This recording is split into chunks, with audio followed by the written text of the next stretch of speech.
నమస్తే, welcome to Suman TV. నేను విష్ణు. ప్రస్తుతంతో పాటు ప్రముఖ స్టాక్ మార్కెట్ అనలిస్ట్ సుందరరామరెడ్డి గారు ఉన్నారు. వారితో మాట్లాడదాం. సార్ నమస్తే. సార్ నమస్తే సార్.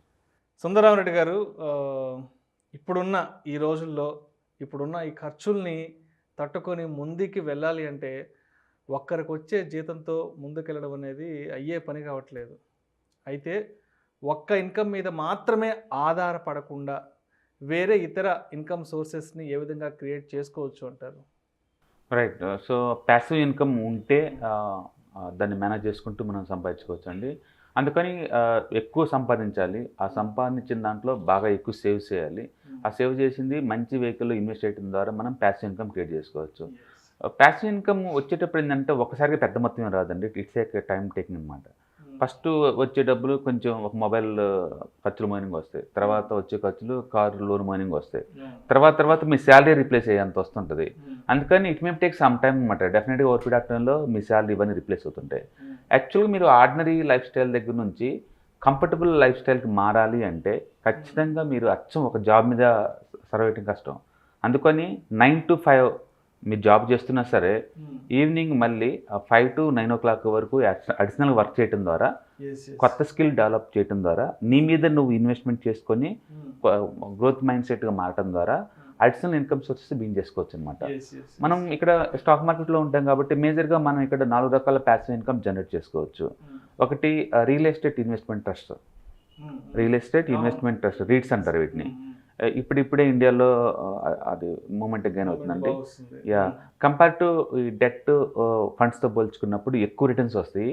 అదే టైంలో ల్యాండ్ అప్రిషియేట్ అవడం ద్వారా ఓవర్ పీరియడ్ ఆఫ్ టైంలో స్టాక్ రేట్ కూడా పెరిగే ఛాన్స్ ఎక్కువ ఉంటుంది. సో ఇప్పుడు ఇండియాలో ఏంటంటే బ్రూక్ ఫీల్డ్ ఒకటి ఉంది, మైండ్ స్పేస్ ఒకటి ఉంది, అండ్ వన్ మోర్ కంపెనీ. మొత్తం 3 కంపెనీలు ఇండియాలో లిస్ట్ అయ్యాయి అనమాట.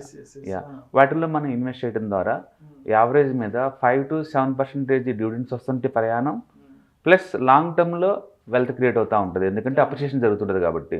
వీళ్ళు ఏం చేస్తారంటే కమర్షియల్ రియల్ ఎస్టేట్లో ఇన్వెస్ట్ చేస్తూ ఉంటారు. వాటిని రెంటల్కి ఇస్తూ ఉంటారు కమర్షియల్గా. ఆ వచ్చే ఇన్కమ్లో 90% ఏ ఇయర్కి ఆ ఇయర్ షేర్ చేసుకుంటూ ఉంటారు in the name of the dividends. అందుకని మనకి రెగ్యులర్ డివిడెండ్స్ వస్తూనే ఉంటాయి ఈ దగ్గర నుంచి అనమాట. ఓకే. సో ఇండియాలో మైండ్ స్పేస్ ఒకటి ఉంది, ఎంబసీ ఒకటి ఉంది, బ్రూక్ ఫీల్డ్, ఈ 3 ఉన్నాయి లిస్ట్ అయ్యి. ముందు రోజులు ఇంకా ఎక్కువ అవుతాయి అనమాట. ఓకే. సో వీటిలో ఇన్వెస్ట్ చేసుకోవచ్చు ఒకటి ప్యాసివ్ ఇన్కమ్ కింద.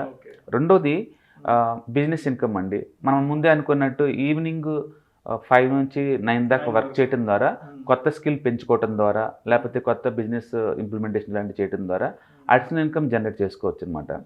బిజినెస్ అంటూ మీకంటూ ఉంటే ఎంత అడ్వాంటేజ్ ఉందంటే పర్టికులర్గా ట్యాక్స్ ప్లానింగ్ బాగా ఎఫెక్టివ్గా వాడుకోవచ్చు. ఫర్ ఎగ్జాంపుల్ యాజ్ ఇండివిజువల్గా మీరు ఏదైనా యాపిల్ ఫోన్ కొన్నారనుకోండి, దానికి జిఎస్టీ పే చేసుకోవాల్సి ఉంటుంది. అదే బిజినెస్ నేమ్ పెట్టి కొన్నారనుకోండి, ఆ జిఎస్టీ మనం క్లెయిమ్ చేసుకోవచ్చు ఎక్స్పెండిచర్ కింద. అట్లా జిఎస్టీ మొత్తం మనం అవాయిడ్ చేయొచ్చు అనమాట. అట్లా కారు కొని ఏది కొన్నా సరే కంపెనీ పేరు మీద కొన్నారంటే ట్యాక్స్ని రెడ్యూస్ చేసుకోవచ్చు ఇండివిజువల్గా ఉండే బదులు. అందుకని బిజినెస్లో ఇన్కమ్ ఉంది, ట్యాక్స్ సేవింగ్ ఆప్షన్స్ ఉంటాయి, అడిషనల్ ఇన్కమ్ సోర్సెస్ ఉంటుంది. ఓకే. అట్లని మీరు ఐడియాస్ మొత్తాన్ని బిజినెస్ డెవలప్మెంట్కి పెట్టాలన్నమాట ఎంతకంత. అందుకని మనం చేస్తున్న జాబ్ ఒక్కదాని మీద ఫోకస్ చేయకుండా మీకోసం మీరు వేరే వాళ్ళ కోసం 8 hours వర్క్ చేస్తున్నారు, మీకోసం మీరు డైలీ 3 hours వర్క్ చేయడం ద్వారా అడిషనల్ ఇన్కమ్ మనం క్రియేట్ చేసుకోవచ్చు. ఆ అమౌంట్ తోటి మనం స్టాక్ మార్కెట్లో ఇన్వెస్ట్ మనం చేసుకోవచ్చు. Okay. Third one dividend income అండి. మనం ఇంతకుముందు రియల్ ఎస్టేట్ ఇన్వెస్ట్మెంట్ ట్రస్ట్ ఎలా అనుకున్నామో అలాగే స్టాక్ మార్కెట్లో కూడా ఒక 20 to 30 కంపెనీస్ వరకు కూడా మంచి డివిడెండ్ ఇచ్చే కంపెనీస్ ఉన్నాయి. ఎగ్జాంపుల్ మనం ఎన్నోసార్లు డిస్కస్ చేసుకున్నాం. రూరల్ ఎలక్ట్రికల్ కార్పొరేషన్ కావచ్చు, ఫైనాన్షియల్ కార్పొరేషన్ కావచ్చు, ఐటీసీ కావచ్చు, టీసీఎస్ కావచ్చు, ఇలాంటి చాలా కంపెనీస్ నీకు బిట్వీన్ 3 to 12% దాకా వచ్చే ఉన్నాయి డివిడెండ్స్. వీటిలో మనం కంటిన్యూస్గా కన్సిస్టెన్సీగా ఇన్వెస్ట్మెంట్ చేయడం ద్వారా, లేదా డిప్ అయినప్పుడు హెవీగా ఇన్వెస్ట్ చేయడం ద్వారా లాంగ్ టర్మ్లో ప్యాసివ్ ఇన్కమ్ జనరేట్ చేసుకోవచ్చు అనమాట. సో 12% గిట్టుబట్టద్దు ప్రయాణం ఈ పాయింట్ ఆఫ్ టైంలో కొన్ని స్టాక్స్ ఉంటాయి. అందుకని మార్కెట్ పడింది అని కంప్లైంట్ చేసే బదులు మార్కెట్ పడ్డప్పుడల్లా ఇలా డివిడెండ్ ఇచ్చే కంపెనీలో మనం ఇన్వెస్ట్ చేయడం ద్వారా ప్యాసివ్ ఇన్కమ్ క్రియేట్ చేసుకోవచ్చు లాంగ్ టర్మ్ పాయింట్ ఆఫ్లో. అది థర్డ్ చాయిస్ అనమాట.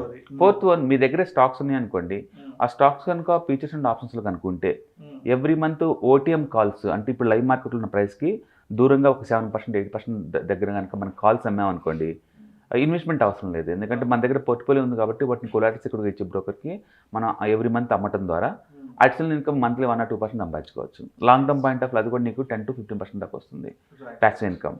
అట్లా స్టాక్ మార్కెట్ పర్స్పెక్టివ్లో మాత్రం real estate investment trust, dividend income, covered calls, అంటే స్టాక్ ప్రైస్ అప్రిషియేషన్ అయితే ఎక్స్ట్రా అనమాట. ఇలా మనం ప్యాసివ్ ఇన్కమ్ జనరేట్ చేసుకోవచ్చు. దీని గురించి మీరు జాబ్లు మానేయాల్సిన అవసరం లేదు. అది చేసుకుంటూనే ఇది చేసుకోవచ్చు. ఓవర్ పీరియడ్ టైంలో మీ జాబ్ వచ్చే శాలరీని ఇది రీప్లేస్ చేసిద్ది. ఆ పాయింట్ టైంలో మీకు కావాలంటే ఆ జాబ్ కూడా రిజైన్ చేసుకొని దీని మీద సర్వ్ అవ్వచ్చు. అందుకని మీరు ఆర్డినరీ లైఫ్ స్టైల్ దగ్గర నుంచి మంచి కంఫర్టబుల్ లైఫ్ స్టైల్కి మారాలి అంటే కంపల్సరీగా ప్యాసివ్ ఇన్కమ్ జనరేట్ చేసుకుంటూ ఉండాలి. అందుకని మీ మీద మీరు ఇన్వెస్ట్ చేసుకోండి, మీ స్కిల్ డెవలప్మెంట్ మీద కొత్త స్కిల్ నేర్చుకోండి. అందుకని గ్రోత్ మైండ్ సెట్గా ఉండటం చాలా అవసరం అనమాట.